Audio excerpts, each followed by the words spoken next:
Welcome! You've joined me for Minidisc Monday today. It's edition number 23. Thank you very much for being a part of it again. And today I'm going to look at the debut album from a four-piece Scottish band.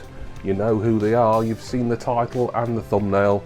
Of course, I'm talking about Travis and their first long player, or MD, Good Feeling.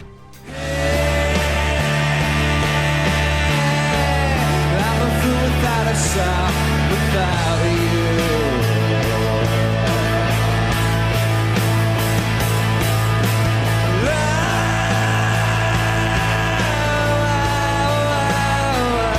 you seem to work around the clock.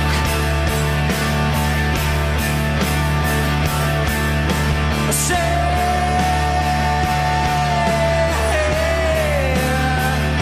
all I wanna do is rock.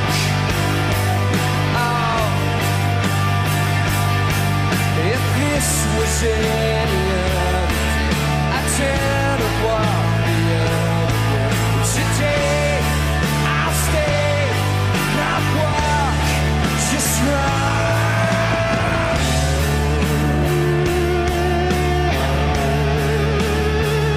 Nice hype sticker on there that says the most heart-stoppingly exciting debut album since Definitely Maybe.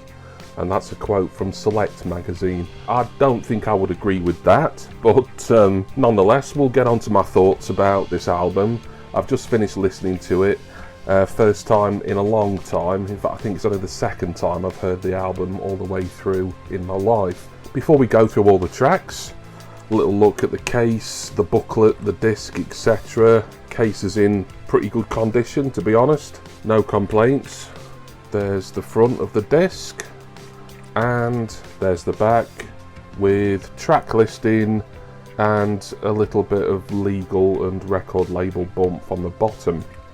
As for the booklet, it's in a kind of concertina style, quite thick, glossy pages here. It's got lyrics, it's got thanks from the band members, some nice photos. Nice little product all in all. As is the case with nearly all of these mini discs, I can't remember how much this cost.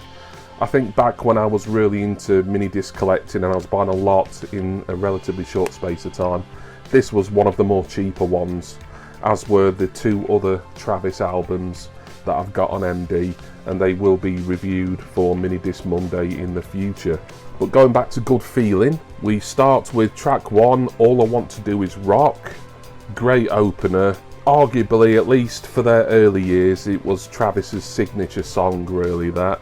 Don't think it was the highest charting of the singles on this album, and you'll have seen the chart positions for all the singles earlier on. But great sort of late period Britpop stomper, really, with the heavy drum pounding and Fran Healy's heartfelt yet slightly gruff sounding vocals. This album came out probably around the time I saw these live. They were the support band for Cast. I'd never heard of Travis. I don't think anyone else at Sheffield City Hall had heard of them. The album came out around that time. They'd had a couple of singles prior, and they went on to be arguably the biggest band in Britain for a good few years, but that was really from their next album, The Man Who, onwards.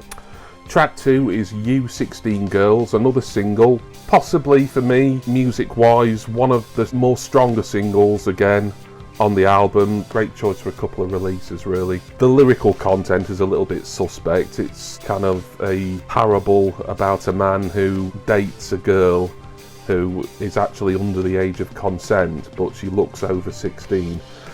Yeah, don't know if Travis or indeed anyone could get away with that now, and hopefully they weren't writing it on personal experience, but ignoring that sort of dodgy narrative to it, it was a great song. Track 3 was a good song as well, and one I think would have done alright as a single, but they've released a lot of singles on here anyway. The Line Is Fine, I enjoyed that. Good Day to Die, despite the depressing sounding title, was a good track. Good Feeling, the title track, that was okay. For me, this album, I remember it being a bit rockier and heavier than subsequent Travis that I've heard. You know, they were really sort of in that post-Britpop soft rock zone with The Man Who and The Invisible Band. And yes, there is sort of really rocky and, you know, proper Britpop-y songs here, but it wasn't quite as sort of heavy-laden as I thought, really. This album, by the way, was produced by Steve Lillywhite, who I think is most famous, among many others, for producing U2. Track 6, Midsummer Night's Dreaming. Enjoyed that, another strong song on what is so far a pretty good Britpop album. And then track 7, this was the only one that I had as a CD single at the time. I didn't own this album originally when it first came out on CD or any other format. This is obviously a mini disc that I picked up in relatively more recent years. But Tied to the 90s, I remember them playing that at Sheffield when they were supporting Cast.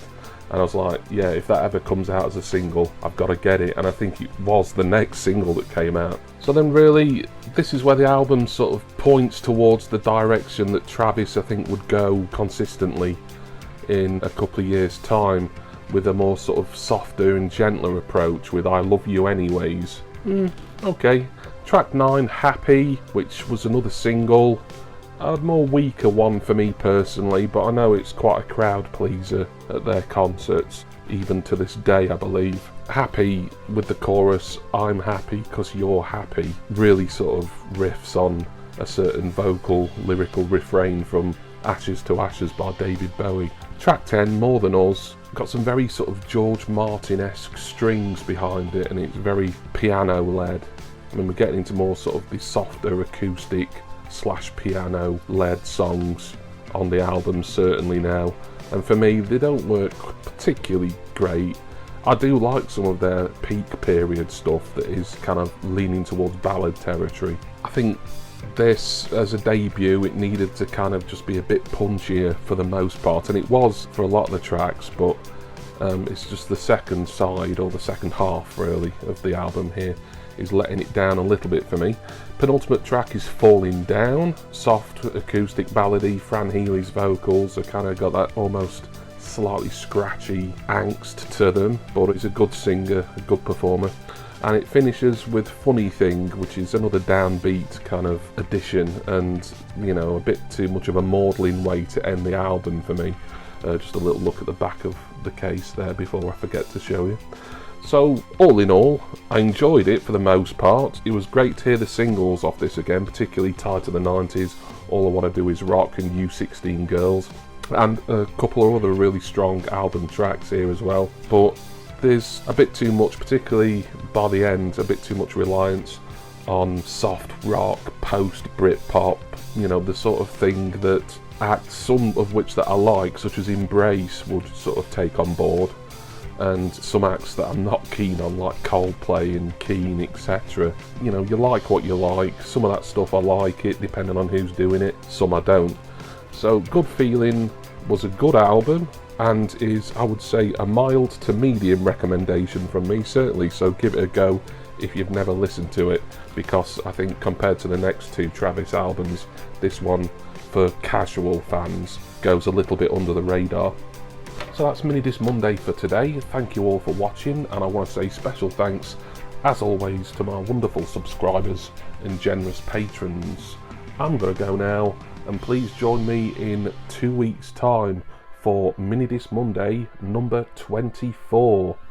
Cheers, everyone. See ya!